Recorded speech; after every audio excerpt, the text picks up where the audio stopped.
यदि आप धनु राशि की जातिकाएं हैं, गर्भ से हैं, प्रथम संतान है, तो भी आपको सतर्कता सावधानी जरूर बरतनी, ध्यान रखिएगा। नमस्कार, मैं आचार्य पंकज शास्त्री ज्योतिष के इस कार्यक्रम में आप सभी दर्शकों का हार्दिक स्वागत करता हूं। उपस्थित हुआ हूं धनु राशि का वार्षिक राशिफल वर्ष 2023 को लेकर के। 2023 में कैसी स्थितियां रहेंगी धनु राशि के जातकों की, क्या क्या प्रभाव ग्रहों का रहेगा, संपूर्ण वर्ष में कैसा आपका स्वास्थ्य रहेगा, कारोबार, नौकरी, व्यवसाय में क्या क्या उतार चढ़ाव आपको देखने को मिलेंगे। इस वर्ष जो विद्यार्थी वर्ग हैं उनके लिए कैसी स्थितियां बन रही हैं, वैवाहिक जीवन कैसा रहेगा और कैसे आपकी आय रहेगी। संपूर्ण वर्ष में 4 माह कौन से होंगे, जिन 4 माहों में संपूर्ण वर्ष में वो 4 माह कौन से 4 माह होंगे जिनमें आपके भाग्य उदय स्थिति बन रही है, कौन से वो 4 माह होंगे जिनमें आपको सतर्क सावधान रहना है, और कौन से ऐसे 4 माह व्यतीत होने वाले जो आपके लिए सामान्य व्यतीत होंगे, कौन कौन सी घटनाएं घटित हो सकती हैं।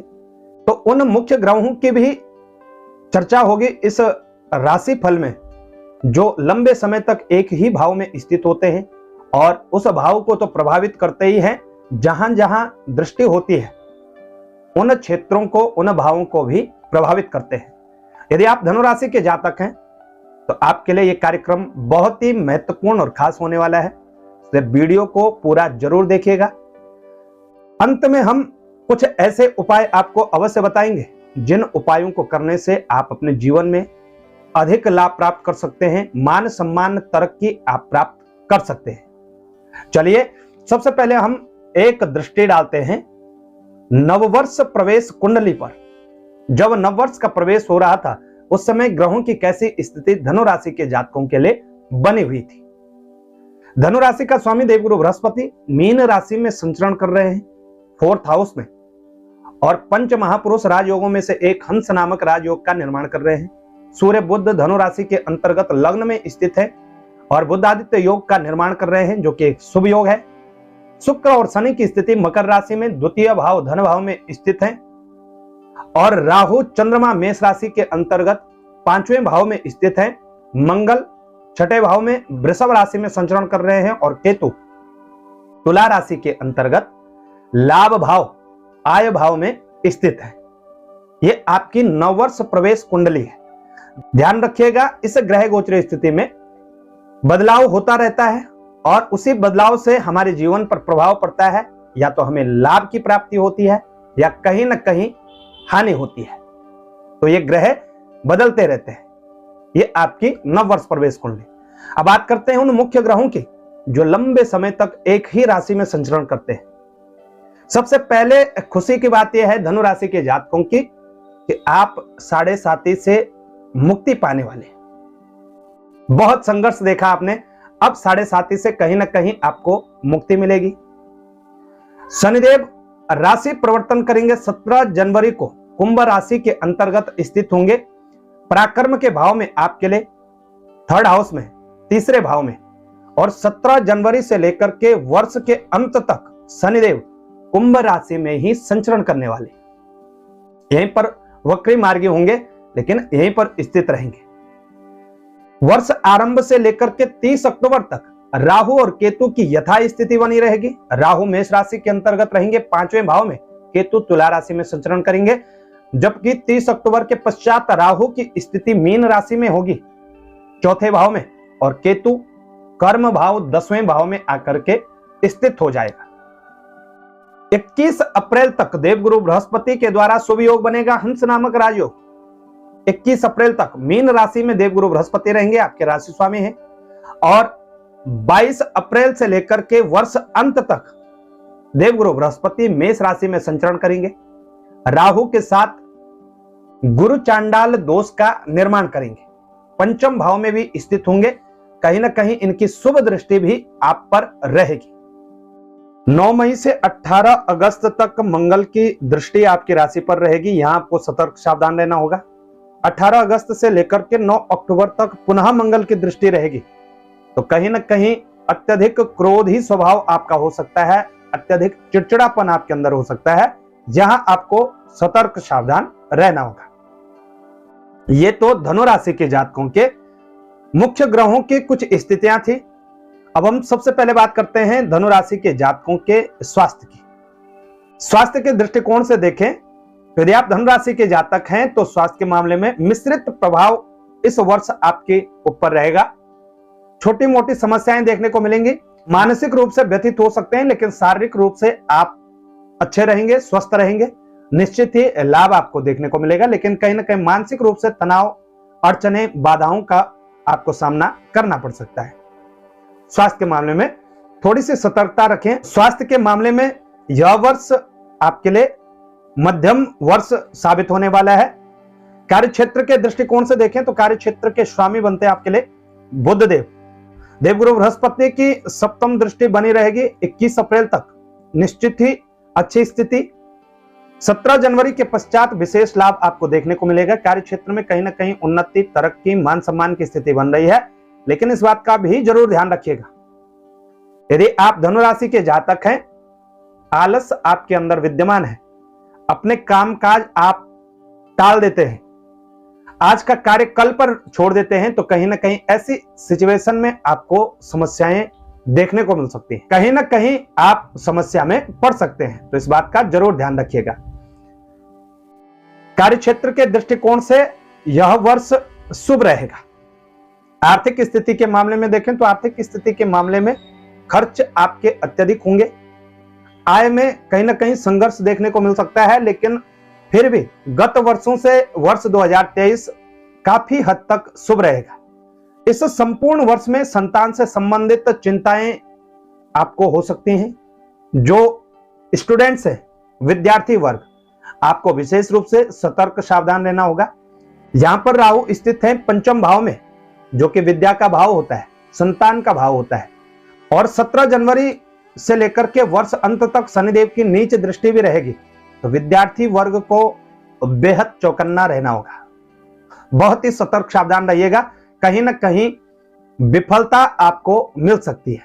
और यदि आप धनु राशि की जातिकाएं हैं, गर्भ से हैं, प्रथम संतान है, तो भी आपको सतर्कता सावधानी जरूर बरतनी चाहिए। ध्यान रखिएगा, जब भी कोई भी राशि फल हम बताते हैं तो आपको डराते नहीं है, सतर्कता सावधानी बरतने को कहते हैं।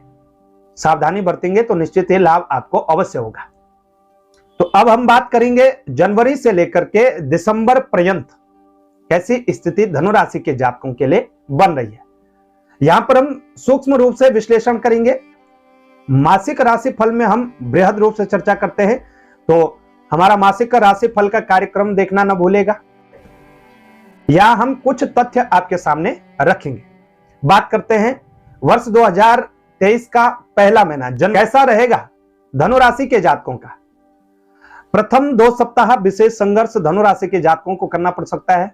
17 जनवरी के पश्चात शनि की 7.5 से मुक्त होंगे, तो कहीं ना कहीं लाभदायक स्थितियां होंगी, लेकिन धीरे धीरे परिवर्तन आपको देखने को मिलेगा। पराक्रम के भाव में शनि आएंगे तो नए उत्साह के साथ आप कार्य प्रारंभ करेंगे। देवगुरु बृहस्पति का सहयोग आपको मिलता रहेगा। कहीं ना कहीं माता पिता का सहयोग देखने को मिलेगा और कुछ हद तक स्थितियों में सुधार अवश्य होगा। फरवरी की बात करें तो फरवरी के माह में स्थिति थोड़ी सी संघर्षपूर्ण हो सकती है। सूर्यदेव अंतिम 2 सप्ताहों में शनि के साथ संचरण करेंगे, यहां पर शुक्र का भी संचरण होगा, तो कहीं ना कहीं आत्मविश्वास में अत्यधिक प्रबलता होगी, यानी ओवर कॉन्फिडेंस होगा, तो ओवर कॉन्फिडेंस से जरूर बचिएगा। कार्य क्षेत्रों में न्यूनता रहेगी क्योंकि भाग्य भाव पर शनि की दृष्टि होगी, जो कि शत्रुवत दृष्टि है, तो भाग्य का सहयोग कम होगा। संघर्ष की स्थितियां बनेंगी, कार्य क्षेत्र में हो, व्यवसायिक क्षेत्र में हो या पारिवारिक क्षेत्र में। तो फरवरी के माह में आपको सतर्क सावधान रहना है, लेकिन फरवरी के माह में कुछ न कुछ स्थितियां आपके पक्ष में होंगी और कहीं ना कहीं लाभ की स्थिति भी बनती हुई नजर आ रही है। निर्वाह आय के साधन आपके लिए बनते रहेंगे। मार्च की बात करें तो 12 मार्च तक लाभदायक स्थिति बन रही है। उसके उपरांत मंगल का राशि परिवर्तन होगा। मिथुन राशि के अंतर्गत 7वें भाव में कहीं ना कहीं मंगलिक योग आपके लिए बनेगा और यहां से मंगल धनु राशि को देखेंगे, तो यहां पर आपको बेहद सतर्क सावधान रहना होगा। यहां लग्न पर जब मंगल की दृष्टि होती है तो व्यक्ति बहुत चिड़चिड़ा होता है, बहुत ज्यादा गुस्से वाला स्वभाव हो जाता है, छोटी बातों पर गुस्सा हो जाता है, क्रोधित हो जाता है। कार्य क्षेत्र में विशेषकर आपको सतर्क सावधान रहना होगा, क्योंकि यहां से मंगल चौथी दृष्टि से कार्य क्षेत्र को भी देखेंगे। जो आपके सीनियर्स हैं उनसे वाद विवाद करने से जरूर बचिएगा। जो व्यवसायिक वर्ग में है उनको भी ध्यान रखने की आवश्यकता है। कहीं ना कहीं ऐसी स्थितियां आपके लिए जरूर बन सकती हैं। यदि आप सावधानी नहीं बरतेंगे तो कहीं ना कहीं हानि आपको हो सकती है, इसलिए इस समय का बहुत ध्यान आपको रखना होगा। अप्रैल की बात करें तो अप्रैल में स्थितियां कुछ हद तक आपके पक्ष में होंगी। पूर्वार्ध भाग में कुछ लाभ की स्थितियां आपके लिए बनती हुई नजर आ रही हैं। देवगुरु बृहस्पति और सूर्य गुरु शिष्य योग बनने जा रहा है 4th हाउस में। कहीं ना कहीं कार्य क्षेत्र भी इससे प्रभावित होगा। मान सम्मान की स्थिति धनु राशि के जातकों के लिए बनेगी। और उत्तरार्ध भाग की बात करें अंतिम 2 सप्ताहों की, तो कहीं ना कहीं सूर्य और राहु का ग्रहण योग भी आपको देखने को मिलेगा। तो यहां पर फिर आपको सावधानी बरतनी होगी।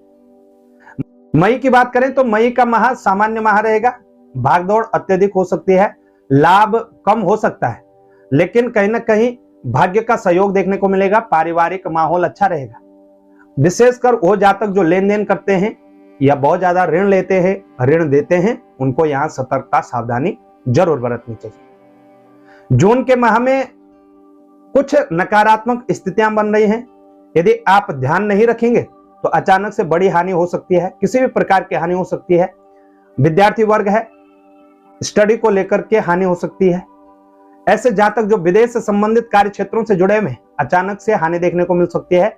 और ऐसे जातक जो शेयर मार्केट, सट्टा लॉटरी की तरफ है, आपको बेहद सतर्क सावधान रहना होगा। संभव हो तो जून के माह में इन सभी कार्यों को करने से आपको जरूर बचना चाहिए। जुलाई का माह आपके लिए कुछ हद तक आपके पक्ष में होगा। कुछ कार्य आपके अवश्य बनने वाले हैं। सकारात्मक प्रभाव रहेगा ग्रहों का। नेत्रों से संबंधित छोटी मोटी समस्याएं देखने को मिल सकती हैं। और आधा सीसी का यदि दर्द है तो कहीं ना कहीं बढ़ सकता है। यहां पर इस बात का जरूर ध्यान रखिएगा। अपने खान पान का विशेष ध्यान रखिएगा। धनु राशि के जातक हैं, तामसिक भोजन करते हैं, तामसिक भोजन करने से बचिएगा। और मद्य पदार्थों का सेवन करते हैं, नशे इत्यादि का सेवन करते हैं, तो उनसे भी परहेज आपको करना चाहिए। अगस्त की बात करें तो अगस्त के माह में बहुत अच्छी स्थितियां धनु राशि के जातकों के लिए बनेंगी। अगस्त में भाग्य भाव में सूर्यदेव का संचरण होगा, तो निश्चित ही भाग्य से जितनी भी रुकावटें और बाधाएं थी, कहीं ना कहीं वह दूर होंगी और कार्य क्षेत्र में आपको सफलता मिलेगी। पारिवारिक सहयोग आपको देखने को मिलेगा और कहीं ना कहीं अच्छी स्थितियां आपको देखने को मिलेंगी। लाभप्रद स्थितियां रहेंगी। सितंबर में भी अच्छी स्थितियां बन रही है। ऐसे जातक जो लंबे समय से सरकारी सेवाओं की तैयारियां कर रहे थे, किसी कंपटीशन एग्जाम की तैयारियां कर रहे थे, उनके लिए यहां पर लाभप्रद स्थितियां बन रही है। ऐसे जातक जो बैंकिंग सेक्टर में है, फाइनेंस के सेक्टर में है, उनको अच्छा लाभ होता हुआ नजर आ रहा है। और जो जातक कोर्ट कचहरी से संबंधित कार्य करते हैं, उनके लिए भी अच्छी स्थितियां बन रही है। वहीं अक्टूबर की बात करें तो प्रथम 2 सप्ताह शुभ रहेंगे, अंतिम 2 सप्ताह सतर्कता बरतिएगा। 30 अक्टूबर को केतु का राशि परिवर्तन होगा। सूर्य के साथ ग्रहण योग भी बनेगा केतु का। और जब भी क्रूर ग्रह वक्र गति से राशि परिवर्तन करता है, उस समय बहुत सतर्क सावधान रहना होगा। विशेषकर उन जातकों को जो मार्केटिंग का कार्य करते हैं, कहीं ना कहीं आय के मामले में आपको हानि हो सकती है। यहां सतर्क सावधान जरूर रहिएगा। नवंबर का माह आपके लिए शुभ माह रहेगा। इस माह में आपको कहीं ना कहीं अच्छी स्थितियां देखने को मिलेंगी। शुभता अत्यधिक होगी। कार्य क्षेत्र में व्यस्तताएं बढ़ेंगी, कारोबार में वृद्धि होगी। निश्चित ही यह समय आपके लिए उत्तम समय रहेगा। और दिसंबर की बात करें तो दिसंबर का माह मिश्रित प्रभावशाली रहेगा। जो पूर्वार्ध भाग है उसमें व्यय अत्यधिक हो सकता है, खर्च आपके अत्यधिक हो सकते हैं। पारिवारिक सुखों का आनंद आप प्राप्त कर सकते हैं। अंतिम 2 सप्ताहों में भी अच्छी स्थिति बन रही है। सूर्यदेव का संचरण लग्न में होगा, तो कहीं ना कहीं नई ऊर्जा के साथ इस वर्ष का अंत कर पाएंगे। प्रिय दर्शकों, धनु राशि के जातकों का वार्षिक राशिफल जनवरी से लेकर दिसंबर तक, ऐसे कौन से 4 माह आपके लिए बन रहे हैं इस वर्ष के, जिनमें आपका भाग्य परिवर्तन हो सकता है, आपका भाग्य सौभाग्य में परिवर्तित हो सकता है। यदि आप जरा सी मेहनत करें और थोड़ा स्मार्ट वर्क करें, अपने काम करने के तरीकों में थोड़ा सा बदलाव करें, तो इन 4 माहों में आपके लिए अच्छी स्थिति अवश्य बन रही है। पहला महीना है फरवरी का, दूसरा अप्रैल का, तीसरा अगस्त का और चौथा अक्टूबर के उत्तरार्ध भाग से लेकर के नवंबर का पूर्वार्ध भाग। ये 4 माह आपके लिए सर्वश्रेष्ठ और लाभप्रद माह है। चाहे आप परिवर्तन करना चाहते हैं, चाहे नया व्यवसाय प्रारंभ करना चाहते हैं, चाहे नई नौकरी प्रारंभ करना चाहते हैं या कहीं पर भी कोई नया कार्य करने जा रहे हैं, ये 4 माह आपके लिए शुभ रहेंगे। जनवरी, जून, सितंबर और उत्तरार्ध भाग नवंबर विशेष रूप से सतर्क सावधान रहेगा। इन 4 माहों में कहीं ना कहीं हानि हो सकती है, इसलिए यथासंभव प्रयास करिएगा हानि से बचने का और ऐसी गलतियां न करें जिससे आपको कहीं ना कहीं नुकसान हो। शेष 4 माह आपके लिए सामान्य 4 माह व्यतीत होंगे। ऐसे कौन से उपाय हैं जिनको करने से धनु राशि के जातकों को अच्छा लाभ हो सकता है, तो लिख लीजिएगा अपनी नोटबुक पर और इन उपायों को करिएगा। श्रद्धा पूर्वक करेंगे, विश्वास से करेंगे तो निश्चित ही लाभ आपको अवश्य होगा। सबसे पहला उपाय वर्ष 2023 का, राशि स्वामी देवगुरु बृहस्पति को प्रसन्न करें। कैसे प्रसन्न करें?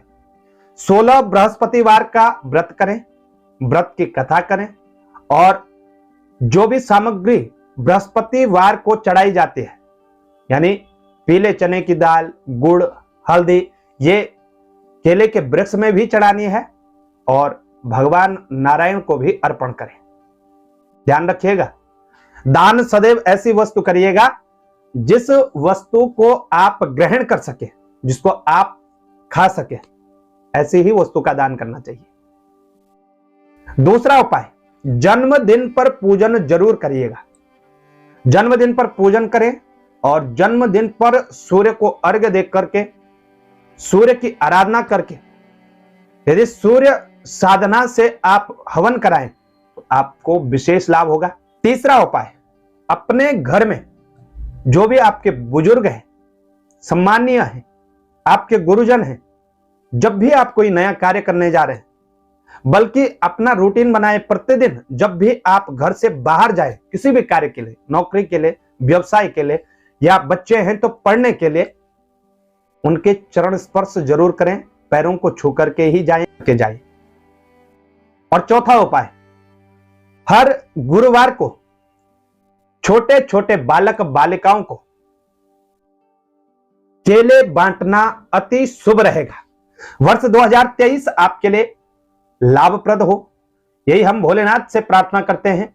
नमस्कार, जानकारी अच्छी लगे तो शेयर जरूर करिएगा। चैनल पर नए हैं तो चैनल को सब्सक्राइब करना न भूलेगा। और ज्योतिष से संबंधित व्यक्तिगत जानकारी के लिए, हमसे कुंडली विश्लेषण करवाने के लिए, नई जन्म पत्रिका बनवाने के लिए, देश विदेश कहीं पर भी बैठे यदि ग्रह शांति व किसी भी ग्रह का पूजन कराना चाहते हैं तो हमसे आकर के भी करवा सकते हैं, ऑनलाइन माध्यम से भी करवा सकते हैं। हमारे कार्यालय में इसकी भी व्यवस्था है, तो आप संपर्क कर सकते हैं। नंबर हमारे 8826810020, 8860782753, ये हमारे ऑफिशियल नंबर है। ध्यान रखिएगा, कॉलिंग का समय सुबह 9 बजे से लेकर के शाम को 5 बजे तक का होगा और अन्य समय में आप व्हाट्सएप के माध्यम से हमसे संपर्क कर सकते हैं।